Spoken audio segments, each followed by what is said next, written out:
রাশিয়ার president Vladimir Putin এবং ইউক্রেনের প্রেসিডেন্ট ভলোদিমির জেলেনস্কির মধ্যে হতে যাওয়া সরাসরি বৈঠকে অংশ নিতে পারেন মার্কিন প্রেসিডেন্ট ডোনাল্ড ট্রাম্প।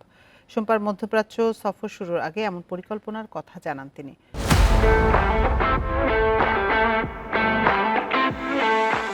৩ বছরের বেশি সময় ধরে চলা রাশিয়া ইউক্রেন সংঘাতে অবসানের লক্ষ্যে বৃহস্পতিবার সরাসরি আলোচনায় বসতে যাচ্ছেন প্রেসিডেন্ট পুতিন ও প্রেসিডেন্ট জেলেনস্কি। ওই বৈঠকে ইতিবাচক ফলাফল মিলবে বলে আশাবাদী ট্রাম্প। তিনি জানান, মধ্যপ্রাচ্য সফরে একাধিক বৈঠকের পরিকল্পনা রয়েছে তার, তাই বৃহস্পতিবারের সঠিক গন্তব্য নিয়ে নিশ্চিত নন। তবে যাত্রাপথে একবার তুরস্কে যাওয়ার সম্ভাবনা রয়েছে তার।